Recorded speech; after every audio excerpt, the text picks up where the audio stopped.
പ്രിയപ്പെട്ടവരെ, ഭാരത ക്രൈസ്തവ സഭയുടെ അപ്പസ്തോലൻ എന്ന് വിളിക്കപ്പെടുന്ന തോമാ ശ്ലീഹായെക്കുറിച്ച് ആധികാരികമായി പ്രതിപാദിക്കുന്ന ഗ്രന്ഥമാണ് സാന്തോം സ്മൃതി. പ്രഗത്ഭരായ എഴുത്തുകാർ രചിച്ച ചരിത്രപരമായ വസ്തുതകളാണ് ഇതിൻ്റെ ഉള്ളടക്കം. പുസ്തക രൂപത്തിൽ നിന്ന് മാറ്റങ്ങളില്ലാതെ ദൃശ്യശ്രാവ്യ രൂപത്തിലേക്ക് കൊണ്ടുവരുവാൻ പരമാവധി ശ്രമിച്ചിട്ടുണ്ട്.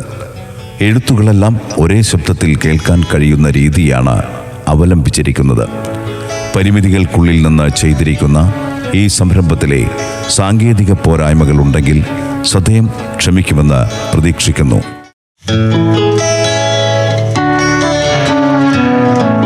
സാന്തോം സ്മൃതി വിശുദ്ധ തോമാ ശ്ലീഹായുടെ രക്തസാക്ഷിത്വത്തിൻ്റെ 1950 വാർഷിക സ്മരണിക. തൃശൂർ അതിരൂപത പ്രസിദ്ധീകരണം. സാന്തോം സ്മൃതി. സാന്തോം സ്മൃതി എന്ന പുസ്തകത്തിൻ്റെ ദൃശ്യശ്രാവ്യ രൂപത്തിലെ ഒരു അധ്യായം കേൾക്കാം. മാർത്തോമ തീർത്ഥകേന്ദ്രങ്ങൾ. PI ലാസർ മാസ്റ്റർ. മലയാറ്റൂർ. മലയാറ്റൂർ കുരിശുമുടി ഇന്ന് ഏഷ്യയിലെ തന്നെ ഏറ്റവും വലിയ ക്രൈസ്തവ തീർത്ഥാടന കേന്ദ്രങ്ങളിൽ ഒന്നാണ്. ഭാരതത്തിലെ അപ്പസ്തോലനായ മാർ തോമാ ശ്ലീഹായുടെ നാമധേയത്തിലുള്ള തീർത്ഥാടന മലയാണിത്. എറണാകുളം ജില്ലയിൽ കാലടിയിൽ നിന്ന് വടക്കു കിഴക്ക് 10 കിലോമീറ്റർ മാറി 1269 അടി, സമുദ്രനിരപ്പിൽ നിന്ന് 386.70 മീറ്റർ ഉയരത്തിലും പ്രകൃതി ഭംഗിയാൽ ചുറ്റപ്പെട്ട ഈ പുണ്യഭൂമി സ്ഥിതി ചെയ്യുന്നു. സപ്തദേവാലയങ്ങൾ സ്ഥാപിച്ച ശേഷം പാണ്ഡ്യനാട്ടിലേക്ക് പോയ ശ്ലീഹ AD 62 കുറുക്കു വഴികളിലൂടെ കേരളത്തിലെത്തി. 2 മാസത്തോളം മലയാറ്റൂരിൽ താമസിച്ച് ഒരു ക്രൈസ്തവ സമൂഹത്തിന് രൂപം കൊടുത്തു. എന്നാൽ ഭാഷയിലും വേഷത്തിലും വ്യത്യസ്തനും വിദേശീയനുമായിരുന്ന അദ്ദേഹത്തെ സ്വീകരിക്കുവാൻ ആദ്യമൊന്നും തദ്ദേശികൾ തയ്യാറായില്ലെന്ന് മാത്രമല്ല, എതിർപ്പുമായിരുന്നു. തുടർന്ന് അദ്ദേഹം മലയാറ്റൂർ മലയുടെ മുകളിൽ അഭയം പ്രാപിക്കുകയും അവിടെ ധ്യാനത്തിനും പ്രാർത്ഥനയ്ക്കുമായി ദിവസങ്ങളോളം ചെലവഴിച്ചു. മലമുകളിൽ മുട്ടുകുത്തി പാറയിൽ കുരിശടയാളം വരച്ച് കുരിശിനെ ചുംബിച്ച് അദ്ദേഹം പ്രാർത്ഥിക്കുമായിരുന്നു. തൻ്റെ ഗുരുവിൻ്റെ രക്ഷാകരമായ പീഡാസഹനവും മരണവും ഉത്ഥാനവും ഓർത്തുള്ള തീക്ഷ്ണമായ പ്രാർത്ഥനാ വേളകളിൽ രക്തം വിയർത്തുവെന്നും വിശുദ്ധൻ്റെ പ്രേഷിത പ്രവർത്തനങ്ങളെ ശക്തിപ്പെടുത്താൻ പരിശുദ്ധ അമ്മ പ്രത്യക്ഷപ്പെട്ട് അനുഗ്രഹിച്ചുവെന്നും വിശ്വസിക്കുന്നു. മാതാവിൻ്റെ ദർശനത്തിൻ്റെ അത്ഭുതാനുഭൂതിയിൽ നിന്ന് ഉണർന്ന വിശുദ്ധൻ കണ്ടത് അമ്പും വില്ലുകളുമായി തൻ്റെ ചുറ്റും നിൽക്കുന്ന മലവേടരെയാണ്. സ്വർഗീയ അനുഭൂതിയിലായിരുന്ന ശ്ലീഹായെയും രക്തം വിയർക്കുന്ന കുരിശിനെയും കണ്ട് മലവേടർ അത്ഭുതപ്പെട്ടു. അവരിലൂടെ മലയടിവാരത്തുള്ള ജനങ്ങൾ ഇക്കാര്യം അറിഞ്ഞു. അവർ കൂട്ടത്തോടെ മലമുകളിൽ എത്തുകയും അവരോട് തോമാ ശ്ലീഹ സുവിശേഷം പ്രസംഗിക്കുകയും ചെയ്തു. അവർ കർത്താവിൽ വിശ്വസിച്ച് മാമോദീസ സ്വീകരിച്ചു. വിശ്വാസികൾ കൂട്ടത്തോടെ പ്രാർത്ഥിച്ച് ഇടയ്ക്കിടെ മല കയറുമായിരുന്നു. ശ്ലീഹ മൈലാപ്പൂരിൽ രക്തസാക്ഷിത്വം വരിച്ചപ്പോൾ ഈ മല കൂടുതൽ പ്രസിദ്ധിയാർജിച്ചു. എന്നാൽ പിൽക്കാലത്ത് ദുർഘടമേറിയതും ഘോരവനത്താൽ ചുറ്റപ്പെട്ടതുമായ ഈ മല വിശ്വാസികളുടെ മനസ്സിൽ നിന്ന് മറഞ്ഞ് അജ്ഞാതമായി. 5 നൂറ്റാണ്ടുകൾക്കു ശേഷം വേട്ടയാടാനിറങ്ങിയ മലവേടർ വിശുദ്ധൻ പ്രാർത്ഥിച്ചിരുന്ന പാറയിലിരുന്ന് വിശ്രമിക്കുന്നതിനിടയിൽ പാറയിലുണ്ടായിരുന്ന കുരിശാകൃതിയിലെ അത്ഭുത പ്രകാശം ദർശിച്ചു. തങ്ങളുടെ കയ്യിലുണ്ടായിരുന്ന ആയുധം കൊണ്ട് പ്രകാശം കണ്ട പാറയിൽ കുത്തി നോക്കിയപ്പോൾ പാറയിലെ കുരിശ് രക്തവർണ്ണമാവുകയും അവിടെ സ്വർണ്ണക്കുരിശ് പ്രത്യക്ഷപ്പെടുകയും ചെയ്തു. അല്പം മാറി പാറയിൽ വിശുദ്ധൻ്റെ കാൽമുട്ടുകളും പാദങ്ങളും മുദ്രിതമായിരിക്കുന്നതും കണ്ടു. അവർ താഴ്വാരത്ത് ചെന്ന് അവിടെയുണ്ടായിരുന്ന ക്രൈസ്തവരെ വിവരമറിയിച്ചു. ഈ അത്ഭുതമറിഞ്ഞ ജനങ്ങൾ കൂട്ടമായി ചെന്ന് പൊൻകുരിശിനെ വണങ്ങി കെടാവിളക്ക് കത്തിച്ച് പ്രാർത്ഥിക്കാൻ തുടങ്ങി. പൊന്നിൻ കുരിശു മുത്തപ്പ പൊന്മല കയറ്റം, പൊന്നിൻ കുരിശു മുത്തപ്പ പൊന്മല ഇറക്കം എന്ന് ശരണം വിളിച്ചുകൊണ്ടാണ് ഭക്തജനങ്ങൾ മല കയറുന്നതും ഇറങ്ങുന്നതും. തലമുറകൾക്ക് മുമ്പ് തുടങ്ങിവെച്ച ഈ തോമാ തീർത്ഥാടനം അപങ്കുരം ഇന്നും തുടരുന്നു.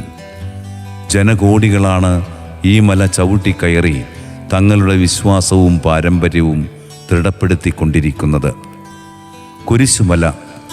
മലമുകളിലെ തോമാശ്ലീഹായുടെ പ്രാർത്ഥനാ വേളയിൽ പാറപ്പുറത്ത് വരച്ചിരുന്ന കുരിശ് രക്തം വിയർക്കുകയും അവിടെ ഒരു പൊൻകുരിശ് പൊട്ടിമുളയ്ക്കുകയും ചെയ്തു. അന്നത്തെ സഭാധികാരികളുടെ നിർദ്ദേശപ്രകാരം അവിടെ കുരിശാകൃതിയിൽ ഒരു പള്ളി സ്ഥാപിച്ച് കെടാവിളക്ക് സ്ഥാപിച്ചു. പൊൻകുരിശ് പ്രത്യക്ഷപ്പെട്ടത് മുതലാണ് ഈ മല കുരിശുമല എന്ന് അറിയപ്പെടാൻ തുടങ്ങിയത്. ശ്ലീഹായുടെ പാറയിൽ പതിഞ്ഞ കാൽപാദങ്ങളും കാൽമുട്ടുകളും ഇവിടെ മനോഹരമായി കാത്തു സൂക്ഷിക്കുന്നു.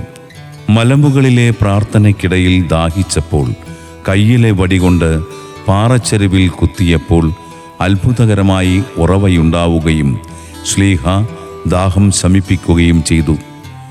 ഈ അത്ഭുത നീരുറവയുടെ സ്ഥാനത്ത് വിശ്വാസികളുടെ ആവശ്യാനുസരണം ഒരു കിണർ കുഴിക്കുകയും ഈ കിണറ്റിലെ ജലം ഇന്നും ജനലക്ഷങ്ങൾക്ക് രോഗസൗഖ്യത്തിന് കാരണമാകാറുണ്ട്. 2005 ഫെബ്രുവരി 12 മലയാറ്റൂർ കുരിശുമുടിയെ അന്തർദേശീയ തീർത്ഥാടന കേന്ദ്രമാക്കി ഇന്ത്യയിലെ വത്തിക്കാൻ പ്രതിനിധി ആർച്ച് ബിഷപ്പ് പെട്രോ ലോപ്പസ് ക്വിന്താന പ്രഖ്യാപിച്ചു. മൈലാപ്പൂർ. ഈശോയുടെ 12 ശിഷ്യന്മാരിൽ ഒരുവനും ഇന്ത്യയിൽ സുവിശേഷം പ്രസംഗിച്ചവനും ഭാരതത്തിൻ്റെ അപ്പസ്തോലനുമായ മാർ തോമാ ശ്ലീഹായുടെ വിശുദ്ധ കബറിടം സ്ഥിതി ചെയ്യുന്ന പുണ്യസ്ഥലമാണ് മൈലാപ്പൂർ. ചെന്നൈ പട്ടണത്തിലുള്ള മൈലാപ്പൂർ ആദ്യ നൂറ്റാണ്ടുകളിൽ തന്നെ പ്രധാനപ്പെട്ട ഒരു കച്ചവട കേന്ദ്രമായിരുന്നു. ധാരാളം മയിലുകൾ ഉണ്ടായിരുന്നതുകൊണ്ടാണ് ഈ നാടിന് മൈലാപ്പൂർ എന്ന പേര് കിട്ടിയതെന്ന് പറയപ്പെടുന്നു. മാർത്തോമാ ക്രിസ്ത്യാനികളുടെ ഏറ്റവും വലിയ തീർത്ഥാടന കേന്ദ്രമാണ് മൈലാപ്പൂർ. മൈലാപ്പൂർ പ്രേക്ഷിതത്വം. ക്രിസ്തുവർഷം 69 കേരളത്തിലെ സുവിശേഷവേല പൂർത്തിയാക്കിയ ശ്ലീഹ ചോഴമണ്ഡലത്തിൽ മൈലായി എന്ന മൈലാപ്പൂർ സ്ഥിരതാമസമാക്കി. 7 വർഷം അവിടെ വചനപ്രഘോഷണം നടത്തി.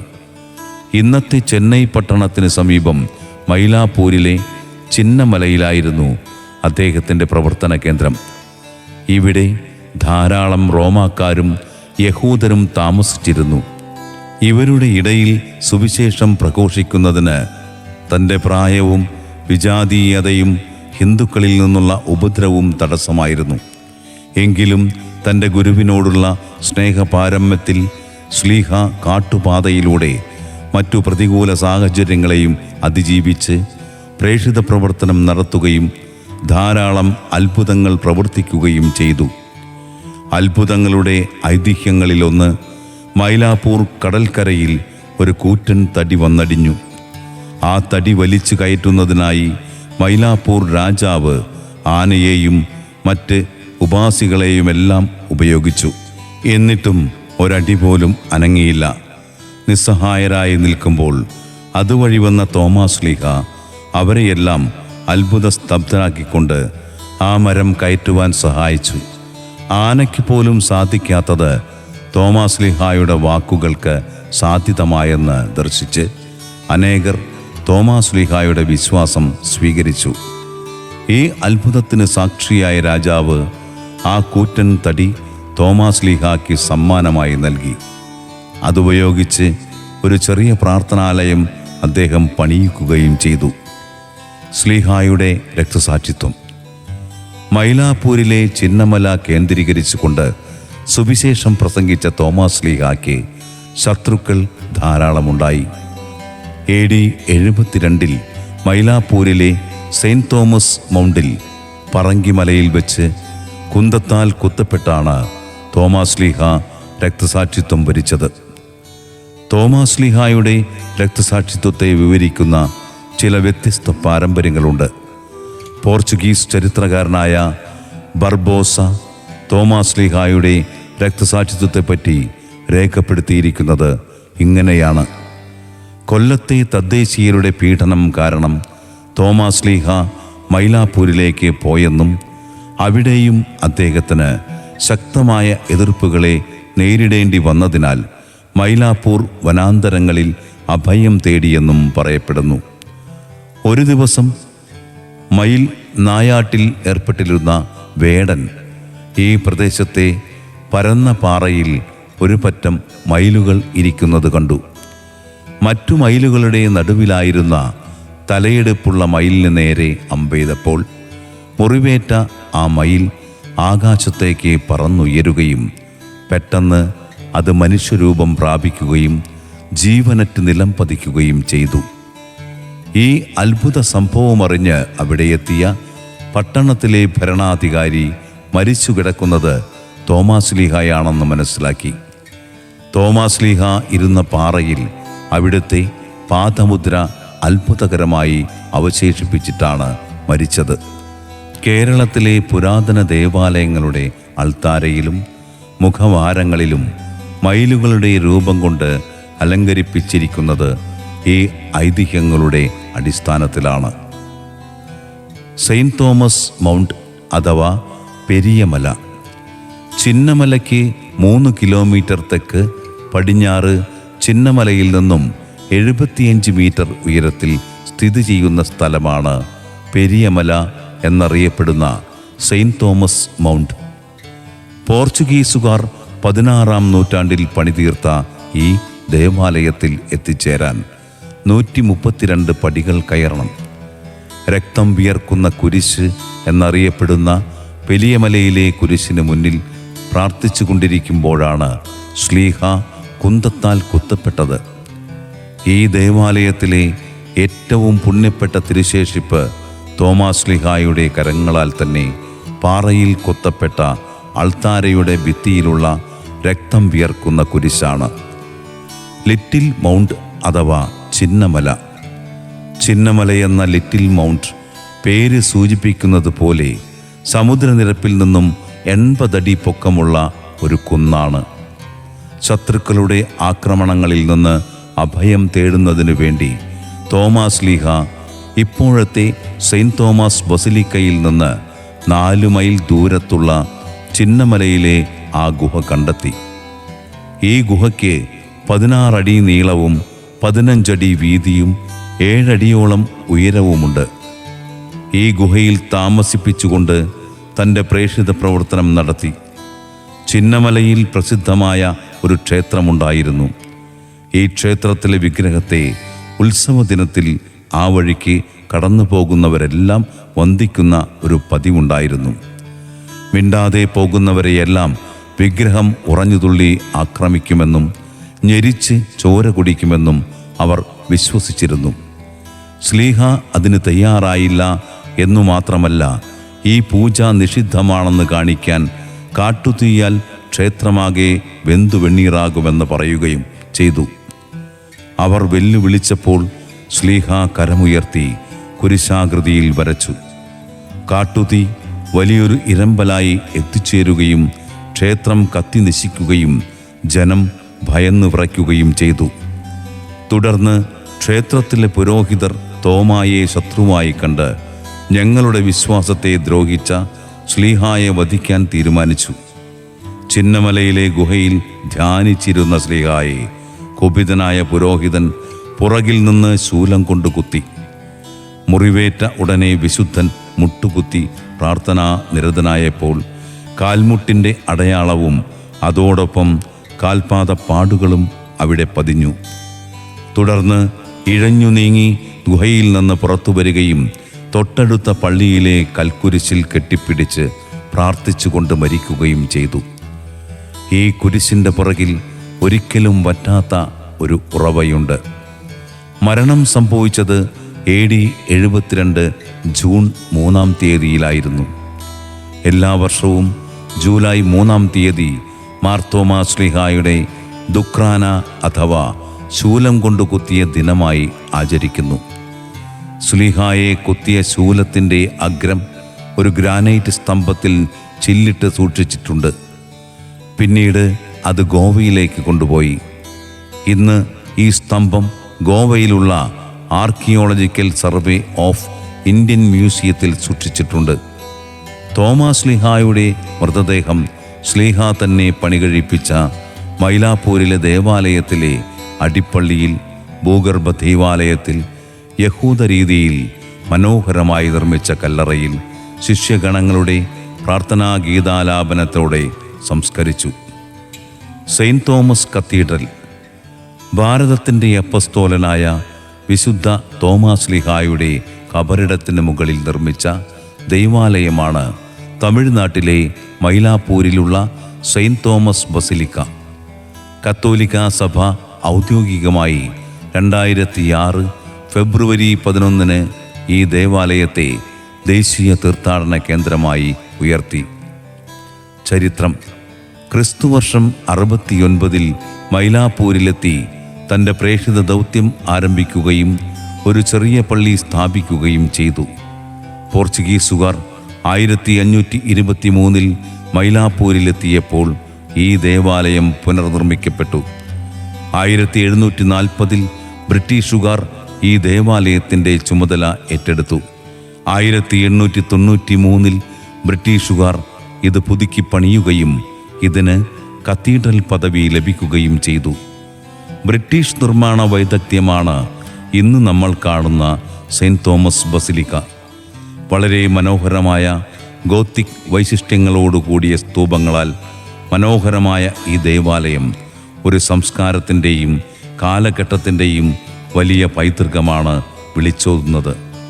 ഈ ദേവാലയത്തെ പരിശുദ്ധ പിയൂസ് 12 മാർപ്പാപ്പ 1986 മാർച്ച് 16 പുറപ്പെടുവിച്ച അപ്പസ്തോലിക് ഡിക്രിയിലൂടെ മദ്രാസ് മൈലാപ്പൂർ അതിരൂപതയുടെ ചെറിയ ബസിലിക്ക എന്ന പദവിയിലേക്ക് ഉയർത്തി. ഈ ദേവാലയം ലോകത്തിലെ ഏറ്റവും നീളം കൂടിയ രണ്ടാമത്തേതും ഇന്ത്യയിൽ ഏറ്റവും തിരക്കേറിയ മറീന ബീച്ചിന് 13 കിലോമീറ്റർ തെക്ക് ഭാഗത്തായി സ്ഥിതി ചെയ്യുന്നു. കർദിനാൾ യൂജിൻ ടിസറന്റ് തിരുമേനി 1954 ഇറ്റലിയിലെ ഓർത്തോണ സെൻറ്റ് തോമസ് ബസിലിക്കയിൽ സൂക്ഷിച്ചിരുന്ന വിശുദ്ധ തോമാ ശ്ലീഹായുടെ തിരുശേഷിപ്പിൽ നിന്ന് ശ്ലീഹ ഈശോയുടെ തിരുവിലാവിൽ സ്പർശിച്ച വലതു കൈയുടെ ഒരു എല്ല് ഈ ദേവാലയത്തിൽ കൊണ്ടുവന്ന് പ്രതിഷ്ഠിച്ചു. വിശുദ്ധ തോമാ ശ്ലീഹായുടെ ഖബറിടത്ത് എത്തുന്നവർക്ക് ഈ തിരുശേഷിപ്പ് ഒത്തിരിയേറെ അനുഗ്രഹങ്ങളുടെ അത്താണിയായി മാറിയിരിക്കുന്നു. ഭാരത നസ്രാണികളെ സംബന്ധിച്ചിടത്തോളം തങ്ങളുടെ അപ്പസ്തോലൻ്റെ നിണമണിഞ്ഞ മൈലാപ്പൂരിലെ പെരിയമലയും ചിന്നമലയും ദർശിക്കുന്നത് 1-ാം നൂറ്റാണ്ട് മുതൽ ഒരു ജീവിത സൗഭാഗ്യമായി കരുതുന്നു. തിരുശേഷിപ്പുകൾ ഏദേസായിലേക്ക്. ഏദേസ സഭയ്ക്ക് തോമാ ശ്ലീഹായുടെ ഇന്ത്യയിലെ പ്രവർത്തനങ്ങളെക്കുറിച്ച് വ്യാപാരികളിലൂടെ അറിവ് ലഭിക്കുന്നുണ്ടായിരുന്നു.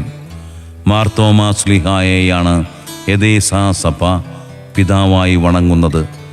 രക്തസാക്ഷികളുടെയും സഭാപിതാക്കന്മാരുടെയും തിരുശേഷിപ്പുകൾ ആദരിക്കുകയും അത് ശക്തിയുടെ ഉറവിടമായി കാണുകയും ചെയ്ത ഏദേസായിലേക്ക് ശ്ലീഹായുടെ അസ്ഥികൾ വാസിൽ എന്ന അന്തർദേശീയ വ്യാപാരി AD 222 225 ഇടയ്ക്ക് കൊണ്ടുപോയി ആദരപൂർവം അവിടെ സ്ഥാപിച്ചു.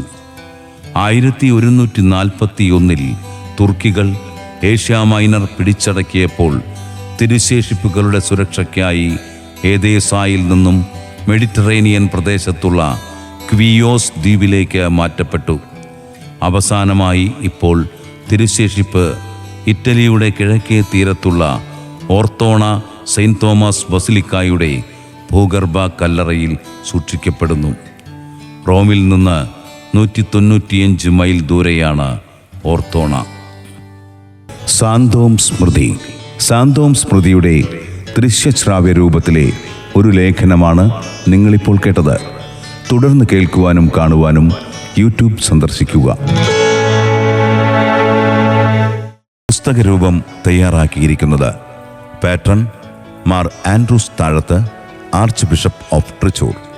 Advisory board professor George Menachery, reverend doctor Paul Pulikkan, reverend doctor Dominic Thalakkodan. Chairman reverend brother Jose Chunkath MMB. Vice chairperson reverend doctor Devassy Panthallookkaran, sister Venma CSC. Editor mister Babu Chittilappally. Published on 3 July 2024. Design smritidesign.com.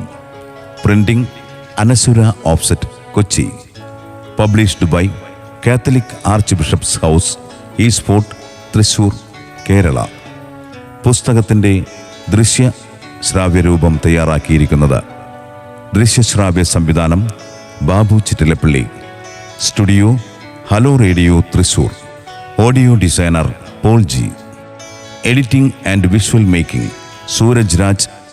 വായനാ ശബ്ദം വിൻസെന്റ് ചിത്രം. നിർമ്മാണം തൃശൂർ അതിരൂപത.